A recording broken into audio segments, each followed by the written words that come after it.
He says I am all. He says I am all. He says I am, and he says I am his own.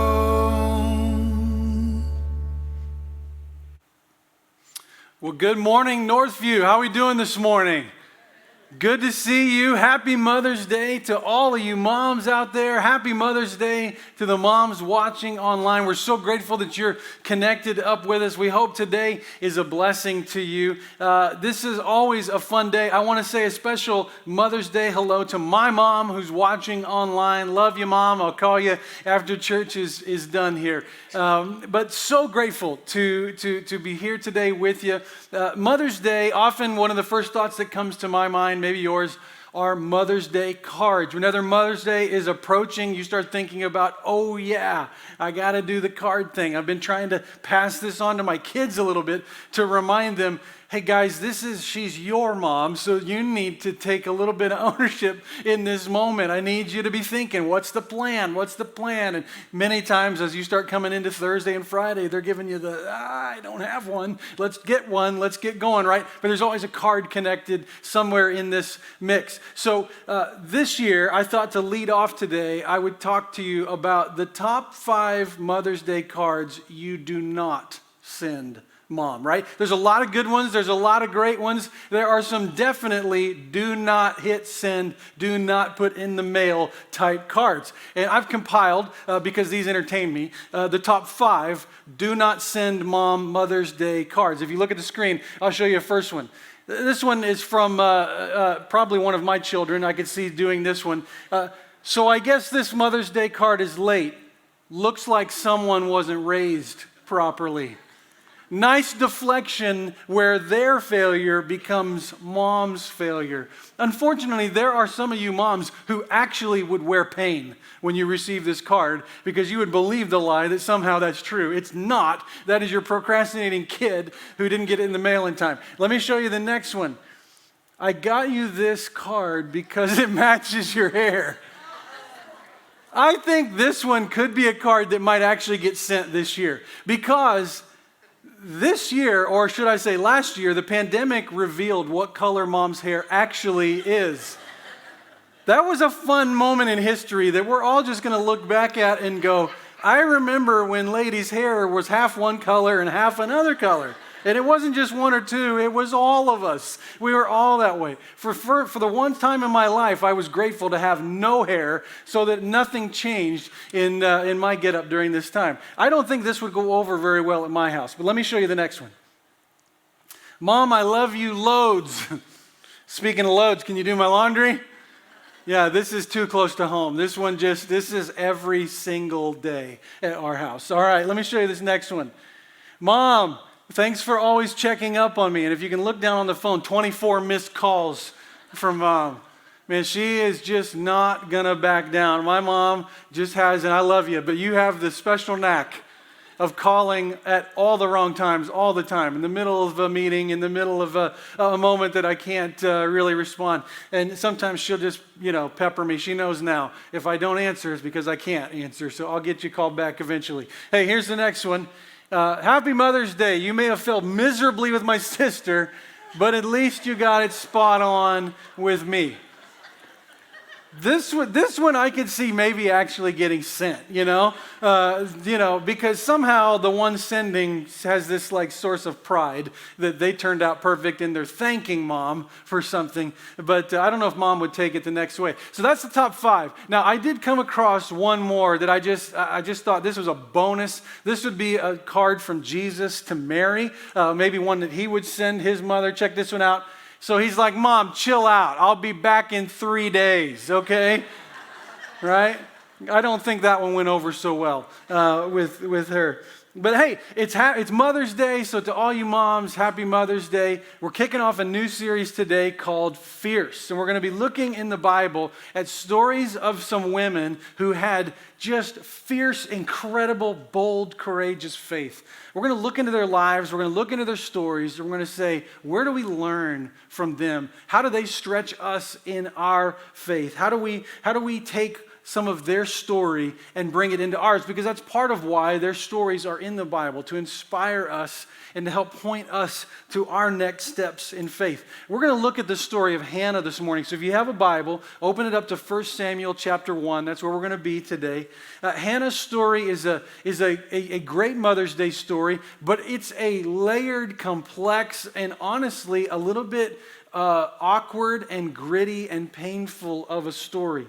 Her background is a strange one. She's married to a man named Elkanah, which that's not terribly strange. Where it gets strange is that Elkanah is not just married to Hannah, he's also married to another woman. And that's where the situation starts to get a little bit goofy.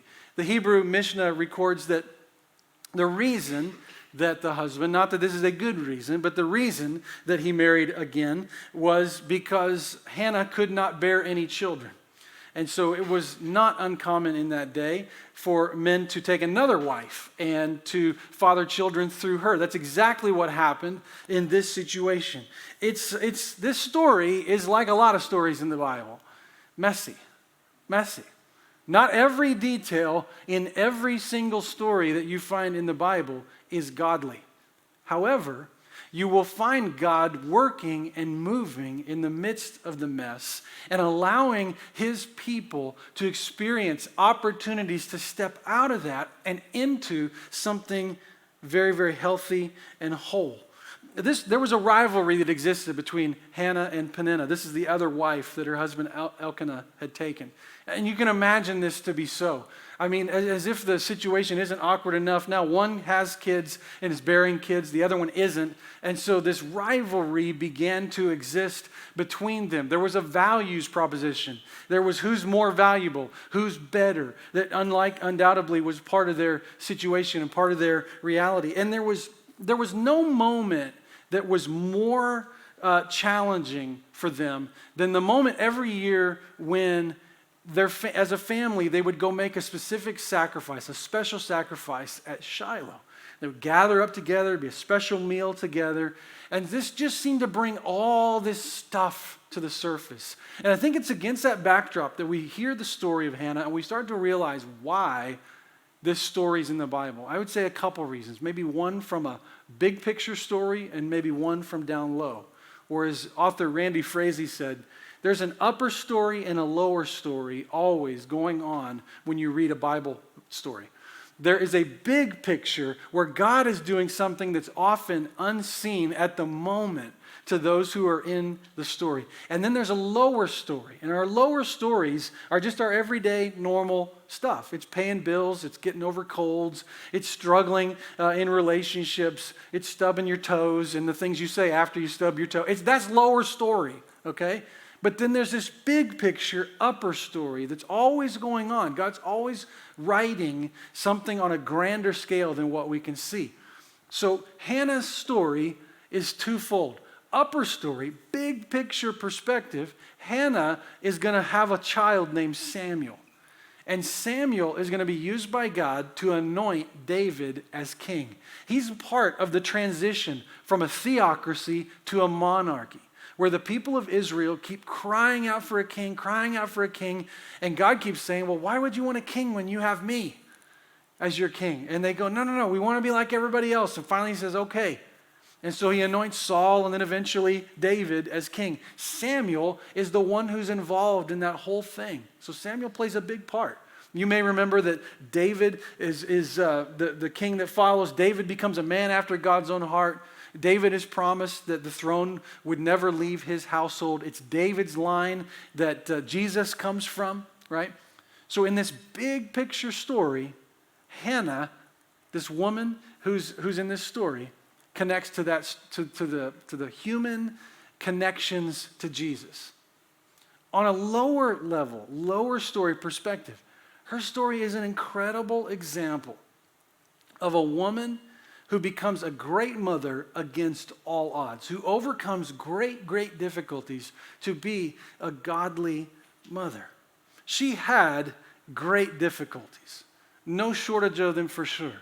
As we've already mentioned, maybe the most significant, she had the deep, deep hurt of infertility that she lived with for her whole marriage, Now, I know that in a room this size, there are some who are here today who today, Mother's Day, is a tough sermon to be at church. It's a tough weekend for you to be at church. It's a tough sermon for you to take in. Some of you who are online today because this is a hard day for you. It's a difficult day. Mother's Day isn't all bubblegum and cotton candy for you. It brings up some deep, deep pain, either from the inability to have children or the loss of a child. It could be from other things, but those seem to be where most often that pain is connected. And it is not a small pain. It is a deep, deep pain. If that's you, and this is one of those days that you struggled to even consider coming, I'm so grateful that you came. I'm grateful that you're here. I'm grateful that you're listening. And my prayer today is that God and his peace would just descend on you like a dove and would just heal you in this moment. Would his presence would be near you in this moment. Hannah knew that kind of pain, and she knew it for her entire marriage. She had never been able to have kids. It was so big a deal, as we said, that her husband ended up finding reason to marry someone else who could bear him kids, and that created all kinds of pain. And every time they went to this annual feast where they would celebrate and sacrifice at Shiloh, she was just assaulted with this reality that I cannot have kids. They would have this special meal, and the husband would try to think of her and try to help her in this moment. He would give her a double portion, give her more than what he gave his other wife who had bore him kids, just as a way to say, I see you and I care about you. I think it was an awkward, at best, attempt to try to pacify her, but nonetheless he did. And she could never eat. She was always in tears every time. This was her Mother's Day type sermon. And she couldn't do this. It was just hard. It was difficult. She didn't want to be there. And on one particular day, she just snaps and she gets up. She can't eat. She leaves and she goes to pray in the temple. 1 Samuel chapter 1, verse 10 says, in her deep anguish, Hannah prayed to the Lord, weeping bitterly. And she made a vow saying, Lord Almighty, if you'll only look at your servant's misery and remember me, and not forget your servant, but give her a son, then I will give him to the Lord for all the days of his life, and no razor will ever be used on his head. Part of Hannah's legacy, part of the reason her story is in the Bible is because she models for us in the midst of deep pain how to take that pain and to channel it towards desperate prayer, crying out to God, asking for his help, asking for his intervention, asking for him to do something. This is not a prayer that she prayed for the first time on this day. This was probably a constant prayer. She may have prayed it to the point that she feels like she doesn't even have tears left to pray. Some of you moms have prayed this prayer over a lost child. Some of you aspiring to be moms have prayed this prayer over and over and over again at great length and with great prayer. Deeply hurt, Hannah turned to desperate prayer. Psalm 62 David talks about how in prayer we're to just pour our hearts out to God. He says, because he cares for you. Pour your heart out to God. That's what she's doing in this moment. This is a constant, persistent prayer, almost a venting, if you will. Some of the Psalms, if you've never seen this before, maybe spend some time rereading them. They're not all happy praise songs. Some of them are just gut-wrenching from the soul, from the bottom of your soul type prayers, crying out to God in anguish, in agony, maybe even in frustration and pain. God, why don't you do something? Will you change this situation? Can you hear me? Her story is a reminder that in that prayer, God meets us and he shows us, I see you. I see you. I see your pain, I see that hardship. I see that difficulty that you're going through. And he responds. He responds. She's praying in the temple so passionately and behaving so weirdly that Eli, the priest in that moment, thinks she's drunk. And so he approaches her to basically say, hey, knock it off. That's not what this is for in here. But she responds to him and says, no, this is verse 15. No, I'm not. I am a woman who is deeply troubled. I've not been drinking wine or beer. I was pouring out my soul to the Lord. Don't take your servant for a wicked woman. I've been praying here out of my great anguish and grief. And Eli answered, go in peace, and may the God of Israel grant you what you have asked of him. God responded to that desperate prayer. He will always respond to our desperate prayer. He won't respond always in the exact same way he responded to Hannah, but God will always respond in his time to our desperate prayers. And prayer becomes part of how we stay connected to him in the midst of the deep pain. It vents our emotions. It vents our pain instead of keeping it all inside. Hannah overcame great difficulties, maybe none so great as the pain that she endured year after year after year because of her infertility. And yet God responds, and miraculously, she's now able to conceive. This is a story that God would tell and chooses to tell from time to time through other women as well. It's a miracle that this happens, just like it was a miracle when Jesus was born of a virgin. There's something that sometimes God chooses to do in situations that seem to be without hope, irreversibly set. And it's in those moments that we catch a glimpse of a God who's always working around us. Great difficulties exist in motherhood, but they can be overcome. And one of the greatest tools that any mother ever has at their disposal is passionate, desperate, pleading prayer. I talked to a mom that's on the back end of life after first service. She's just got a few years left. Her health is declining. And she grabbed me by the hand after first service and she said, I want you to know that I pray for you every single day. I pray for this church every single day. And I looked at her and I said, Betty, I know you do. I know you do. Thank you for that model example of no matter what, to the end of your days, praying every single day, crying out to God. God grants her this prayer. And she has this baby boy, and she names him Samuel, which means the Lord hears. That's a cool name, right? The Lord hears. He heard that prayer, and he answered that prayer. But the difficulties weren't over because, newsflash, she still lives in a home where her husband is married to 2 women. This is relational and marital dysfunction of the highest order. There is nothing about polygamy that is right. There is nothing about it that was ever going to be harmonious. Every single day was an exercise in relational brokenness. This connects with someone in the room. This connects with someone who's listening. Maybe every single day you wake up and you go, my motherhood situation is not normal like everybody else's seems to be. Maybe you're a single mom and you're reminded every day, that while many women have a loving spouse to support them and to do this whole child rearing thing together, you don't. And every day you're confronted with the uphill battle that it is to do this alone.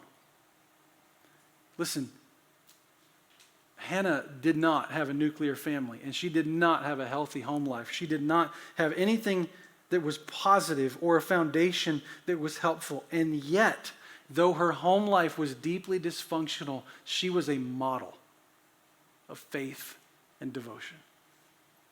That's an encouragement to all of us to set aside the difficulties of our circumstances and to be reminded that no matter what happens, we have a daily opportunity to live for Christ and to model the life that he's called us to. She didn't make any excuses. She lived before Paul ever wrote it. Philippians 1:27, whatever happens, live worthy of the gospel of Christ. That's how she lived her life. And I'll tell you where we see it. I'll tell you how we know this to be true. A couple years later, after the young boy is no longer a baby, he's kind of a few years along now, but not a grown man. He's still a young boy, a young child. She comes back to the temple. Remember, she told Eli. She prayed and prayed and prayed and prayed and prayed, and she told that priest and told God in that moment that if you grant me this boy, I will turn him loose to the service of the Lord for his whole life. Well, a few years go by. The boy is no longer, he's not a baby, he's a young boy. She brings him back to make good on this promise. She says, pardon me, this is to Eli, verse 26. Pardon me, my Lord, as surely as you live. I'm the woman who stood here beside you praying to the Lord. I prayed for this child, and the Lord has granted me what I asked of him. So now I give him to the Lord. For his whole life, he'll be given over to the Lord. Look at this last part. And he worshiped him there. That's Samuel. The he is Samuel. And he's a little boy. But she has taught him from his infancy what it is to love and serve and worship the Lord. We are sponges when we're young. And we soak up the environment that we are in. And what we see, we mimic or we imitate, sometimes for better or for worse. And I heard a story about a newlywed couple. And a husband and wife making a ham for the first time. They were going to have a ham dinner. And the wife is preparing a ham. And she just lops off part of the ham, the kind of the back end of the ham, and just disposes of it and then puts it in the pan. And they're going to bake it. And he goes, what are you doing? Why did you just cut off part of the ham? And she said, I don't know. I just saw my mom do it that way. I thought that's what you're supposed to do. And so he's kind of puzzled because he's new to this too and trying to figure, I don't think you have to do that. Call your mom and see why. So she calls mom. Mom, why do I cut off part of the ham before we bake it? And she goes, you know what? That's a great question. I don't know either. I've been doing it for my whole life. I saw my mom do it. So I just figured that's what you do. So this got everybody interested. So it's like, we got to call grandma because she's got to settle this and figure out, why are we doing this? Why do you cut off the back end of the ham before you bake it? So they call her. Well, grandma, why did you cut it off? She goes, oh, sweetie, I didn't have a pan big enough to fit the whole ham in it. So I just cut off the part that was too big and then baked it. But it just gets replicated generation for generation to generation. This stuff starts early. This stuff starts early. Hannah grabbed a hold of the moment that she had as a parent. And she modeled to that young boy, even though home was a challenging situation. Dad married to another woman. I mean, Dad tried his best to try to show his love to her. In fact, he liked to say to Hannah, hey, doesn't my love to you mean more than 10 sons? Well, that might be easier to hear if he had stayed faithful to her. Because clearly his love was not fully and totally devoted to her. But she modeled faith from her earliest years. Reminds me of 2 Timothy, where Paul is talking about Timothy and his influences in his life. He says in verse 5 of chapter 1, I'm reminded of your sincere faith, Timothy, which first lived in your grandmother Lois and in your mother Eunice, and I am persuaded now lives in you also. You know, Timothy becomes like this spiritual protege of Paul's. But it would be wrong to see him as being converted by Paul. What Paul is reminding us here is, no, that started with his mom. That started with his grandma. He specifically ignores dad. We don't know where dad is in this story. It didn't matter. Mom set the model, and she set the example in that house. Hannah did the same with Samuel. She taught him to worship, so that when they came to the temple and he was a little boy, he was already devoted to the Lord. He was already positioning his life in that direction. She's overcome infertility. She's overcome the dysfunction in the home. But the dysfunction is only it's not the last obstacle she would have to overcome. Because if you heard what we read, She's giving him to serve at the temple for life. She's giving him back up. That means we're going to do a long distance motherhood thing here. Like moms, I see every time we start to get close to graduation season, every time seniors have and we're kind of in that mode. And as my kids start to get closer to that day, I start to feel that. Rewind the clock. She's doing this way earlier with Samuel. She's saying, I'm going to give him to the Lord, and I'm going to let him serve in this way. Verse 28, I now give him to the Lord. For his whole life, he'll be given over to the Lord. She dedicated Samuel to God. But understand that in that dedication, ultimately as a parent, she's letting him walk in the steps that he will walk in. That's a challenging reality for all of us parents. As we can dedicate our children and we can raise them to know the Lord, and we can paint a path and a picture for them and say, this is what God would want of you. But ultimately, they walk their own route. They will walk their own steps. It's a painful thing, isn't it, to not be able to take spiritual steps for your children? Sometimes you wish you could do it. You wish you could do it, but you can't. Your parents couldn't for you, and you can't for them.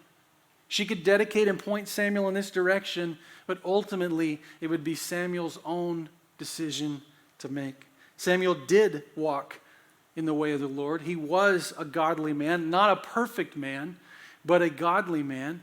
He did, as we said already, play a big role in Israel's history. He was a big part of David's story.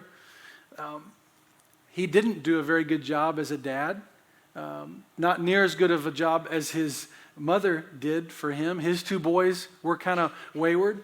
And yet, in some of that, we understand, like we just said, not all of it is on him. He can point them in a direction. He can dedicate them to the Lord, but they will ultimately walk in their own way. So how did she, in that reality, knowing he's living far from me, I'm not with him every day, and ultimately he's going to make his own decisions, how did she stay firm in her foundation as a mom as her kid starts to take his spiritual steps? I think there's a couple things here that are really important to grab.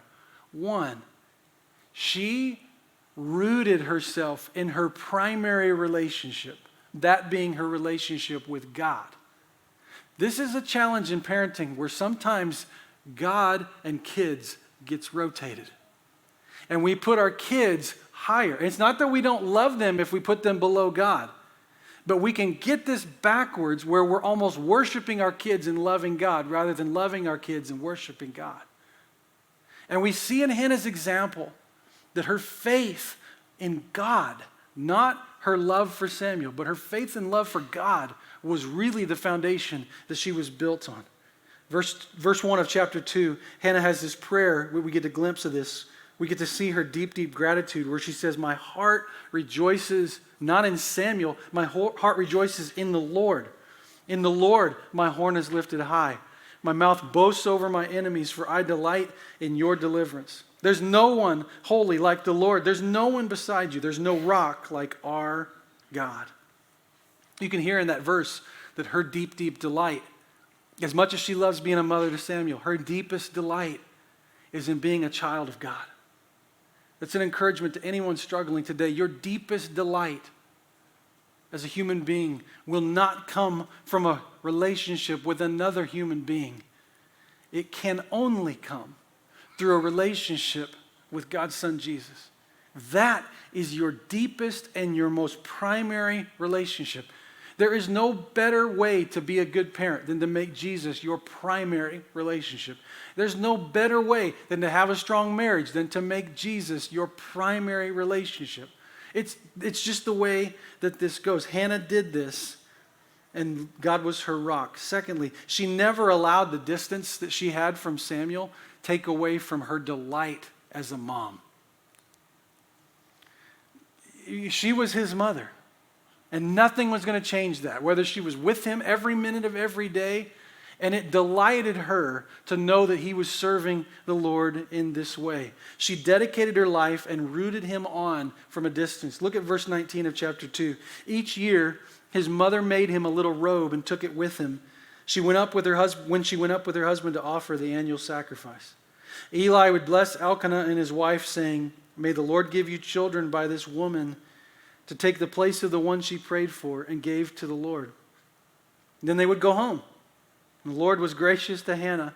She gave birth to 3 sons and 2 daughters. Meanwhile, the boy Samuel grew up in the presence of the Lord. Years ago, John Maxwell wrote a book. And in it, he said this about the difference between an inheritance and a legacy. And he said, if you're successful, it becomes possible for you to leave an inheritance for someone, for others. But when you leave a legacy, you leave something in someone. That's a powerful thing to think about, isn't it? Who doesn't, with their children, want to leave them an inheritance? They want to leave them something tangible. Even more noble is to leave something in them. On the inside, something that money can't buy. The kind of stuff that carries on to eternity. And that's where I want to point your attention today in conclusion.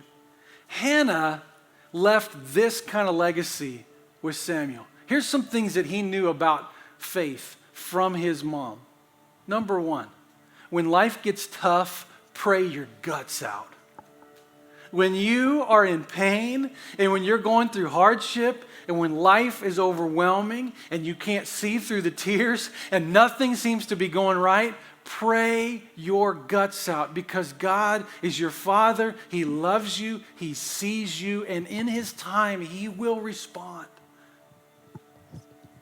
Secondly, he's reminded that it doesn't matter what my home situation is. It doesn't matter what my surroundings are like. It doesn't matter my circumstances or my hardships or what my examples around me of faith are. I have an opportunity every day to live the life that God has called me to live. And my job is to model that life for the people who are around me. To live for God. Trusting that a life lived for God will never be one that we will regret. Lastly, as a practical matter, Samuel knew that he had the biggest cheerleader in the world by his side for all of his days. His mom was his biggest cheerleader. And even if she only got to see him once a year, boy, you better believe that she made the most of that one time. You better believe that it gave her great delight to tell all her girlfriends and all her buddies what Samuel was up to, how life in the temple was going. And every time she saw him, she brought him a new outfit that she made to say, I love you, I'm cheering for you, keep doing what you're doing, run hard. That's a good mom right there. That's a legacy of cheerleading and encouraging, helping your children know and follow and love the Lord. Listen, I understand that today can be a day of great pain. But as I see from Hannah's story and so many others like her in the scriptures, is that God is never done writing the story from the moment we're in right now. Give Him room and let Him draw near. Let Him show you more of that upper story in the midst of your lower story. Let Him in time respond. Let Him wipe those tears from your eyes. We know as this story would eventually progress that David would be anointed king, that from David's line would come Jesus, and Jesus would ultimately live the life that all of us wish we could live, fully and completely devoted to God. We know He would be crucified, even though He loved God wholeheartedly and loved people wholeheartedly. He was still villainized and crucified. But in doing so, He broke the curse. He broke the curse of all the pain and all the death and all the hardship that exists in our world today, so that someday, if not today, He could wipe away every single tear. He's our good Father, and He loves us to the fullest extent of His love. And we have an opportunity today to respond to that great love. As we get ready to sing, as we get ready to turn our hearts again and our voices to worship, this is a moment to respond. It's a moment to say, yes, life can be heavy sometimes, But God is always with us in the midst of it. Yes, life can be awesome sometimes, and in those moments, He's right alongside us, cheering us on and encouraging us into more fullness in Him. Would you, in this moment, respond, maybe for the first time, to give God a yes and to say, I want to follow you with my whole heart? If you're ready to make Jesus Christ the Lord and Savior of your life, if you're ready to respond as we sing these next songs, over to your right, if you're in the room here. Meet me over here by the baptistry. I'd love to pray with you and talk with you, help you take that step. If you're online, our hosts are reaching out right now, providing you opportunities to do that. You could fill out a connection card if you're here. Drop it in a generosity box on the way out if you want to have a conversation later. We want to connect with you and help you find that fierce, fierce faith in God. Would you stand with me? Would you join me in prayer? Heavenly Father, God, we ask today, right now in this moment, God, that you would just come by your Spirit, that you would just anoint this moment and give us an opportunity, God, just to worship you. Just to worship you. Just to be thankful for who you are, for what you've done, and for the hope that we have. That the stories that we're in right now, that they're not done being written, that God, you have a plan, that you redeem our pain, that you see our pain, that you find us in these moments, and you connect us to your love. We thank you for that. It's in your name that we pray. Amen.